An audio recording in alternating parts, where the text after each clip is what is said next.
Umar radiallahu anh writes a letter to Amr bin As, that in the letter I have written a letter to the Nile. No governor in the world ever did this. He said, I have written a letter to the Nile. When it reaches you, take my letter and put it in the Nile.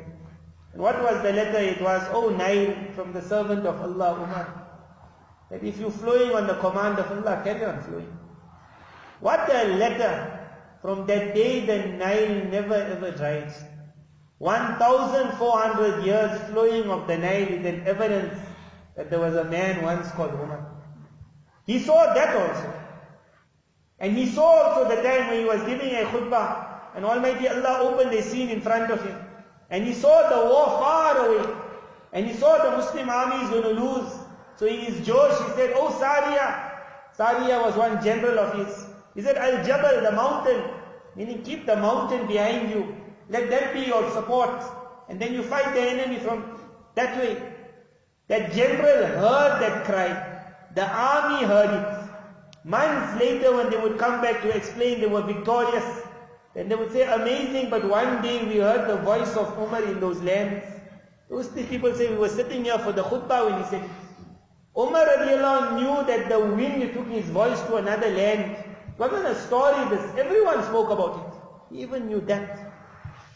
And he even knew once when there was a mighty fire, and it was coming towards Medina Munawwara, and no one knew what to do.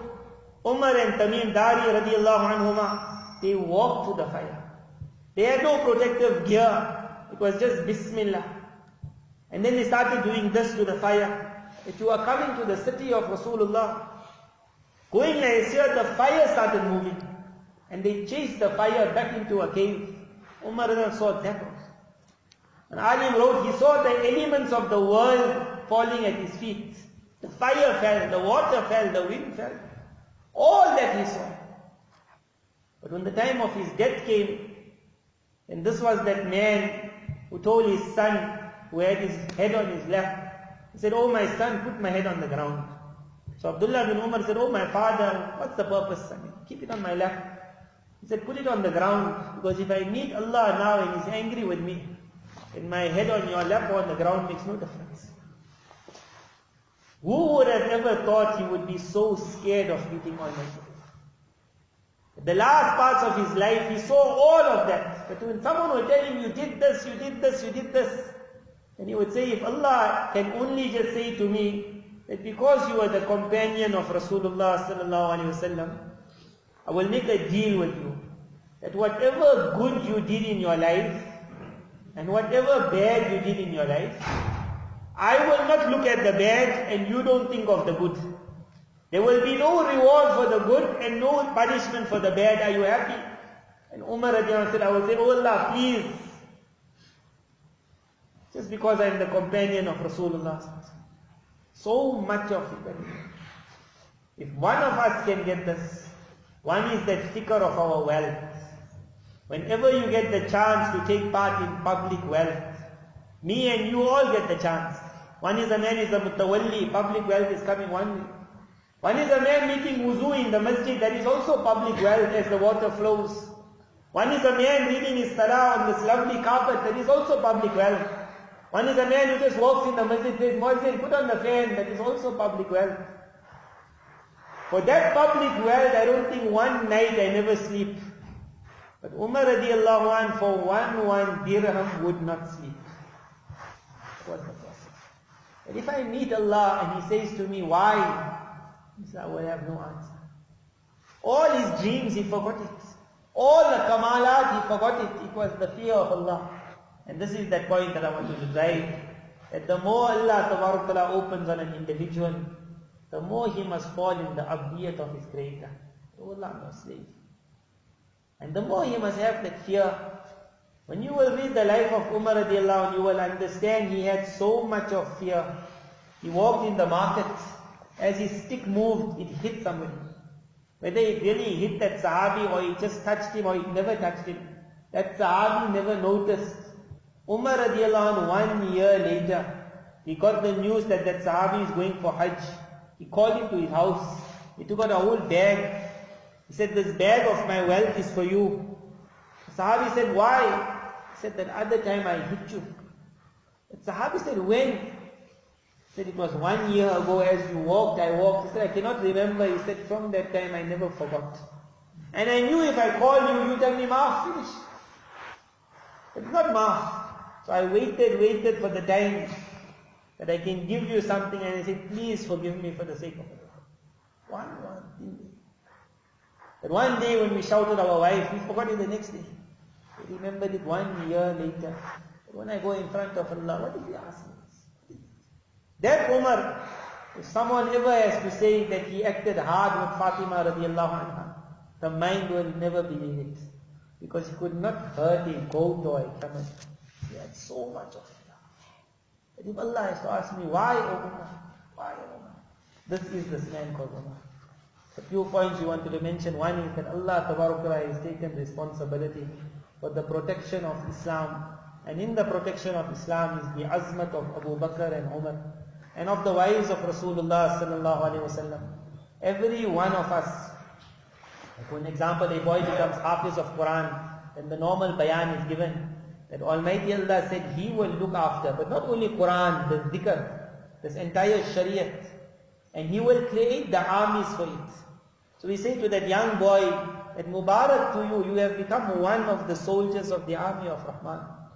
That is why when you will go in front of the Rawdah, in front of Rasulullah sallallahu alaihi wasallam, then it's like a soldier in front of the admiral, in front of the main chief of the army, that you're standing there and you said, I have entered into their service, O Muhammad sallallahu alaihi wasallam. But similarly, that father who just says, I will name my child Abu Bakr, I will name my child Umar, I will name my child Aisha, just in the honor of that great group, that father suddenly becomes part of that army.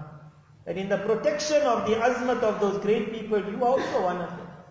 That father who just takes a book from the store, and he says to his small son, let me tell you stories of Sahaba.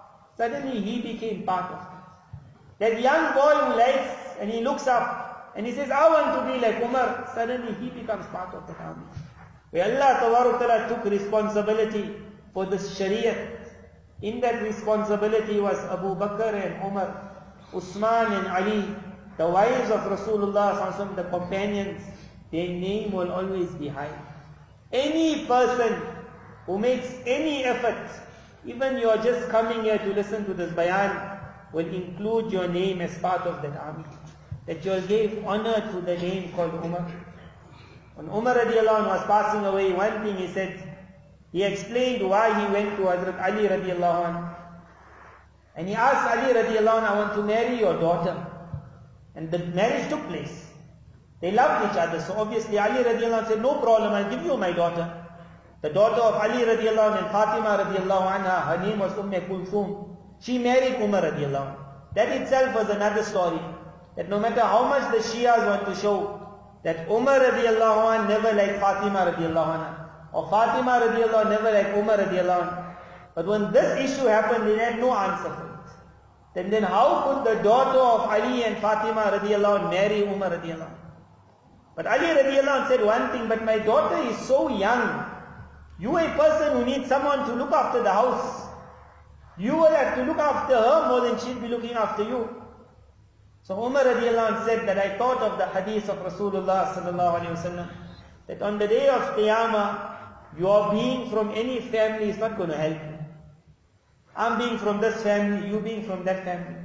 He said, yes, however, if someone is from my family, on the condition of Iman, then just being of my family will help that individual. Umar radiallahu anhu said, just for this, that on the day of Qiyamah, if Almighty Allah has to ask, Umar, what you got? Then at least I will say, I'm related to Rasulullah sallallahu alaihi wasallam. I married his granddaughter. I'm related to him. I'm his father-in-law. I put my daughter in his marriage. To be able to say I'm linked. Similarly, me and you, if Allah Tabarakah has to ask us tomorrow on the day of Qiyamah, what you brought? Then one thing I always think about, man can always say, oh Allah, I was the friend of Abu Bakr. And that is one reason when I went in front of the Rawdah, and the thought came in my mind that we make salam to Rasulullah sallallahu alaihi wasallam, but why the salam to Abu Bakr and Umar? Then you will see the dua that is read if you understand it. When the man is saying, "Oh Abu Bakr and Umar, will you all intercede to Rasulullah sallallahu on our behalf?" What it means is, sometimes to go directly to a person when it's hard, you try and tell somebody else, "Introduce me." When man makes salam to Abu Bakr and Umar radiallahu anh, he is saying, "Will you introduce me to Muhammad sallallahu alaihi wasallam?" That I'm your friend, isn't it? And because I'm your friend, Nabi sallallahu alaihi wasallam will become happy that I'm the friend of his friend. So to put Abu Bakr and Umar in front. And Mubarak to this Al-Faruq group, that they started this thing. And it's a very unique thing to work for us. That the honor of Sahaba radiallahu anh must be high. In my house you must talk of it. My children must know of it. Our children must be named after it. The name Abu Bakr and Umar, from the beginning of time, people named their children. Ali radiallahu anh had 11 sons. 2 of his sons he named Abu Bakr and Umar. Hassan radiallahu anh had most likely 9 sons. 2 of his sons he named Abu Bakr and Umar. Hussein radiallahu anh had 3 sons. 1 son he named Abu Bakr. It was normal in the past that Muhammad would be one name in every family. And then when Allah Tabarakala would start blessing with young boys, then Abu Bakr and Umar will come somewhere in the names. When girls would come, it would be Aisha, it would be Hafsa, it would be Khadija, it would be Zainab. Those were the names that people kept. Why? Because this is a house that has come to prove that even after 1,500 years, the love of the companions of Rasulullah will remain in the world. May Allah Tabarakala make us all from that unique army. And may Allah Tabarakala make it as a means of mine and your salvation. That just once in a gathering, on a very hot night or cold night, very late we sat, just to hear the name Umar. And if Allah is to ask me tomorrow, what did you bring? I will say, "Oh Allah, remember that one night. That in the love of your great man, I made a little bit sabr." And who knows if Allah Tabarakala is Mubarak. Allah Tabarakala. Before we ask Muhammad to lead the dua, inshallah, just to say Jazakallah for Mawlana taking our time, giving us those beautiful words. Allah subhanahu wa ta'ala make it such that we bring qualities in our lives like the Sahaba radiallahu anhu. And Allah subhanahu wa ta'ala, we ask Allah to use us for the protection of His deen in whatever way possible. And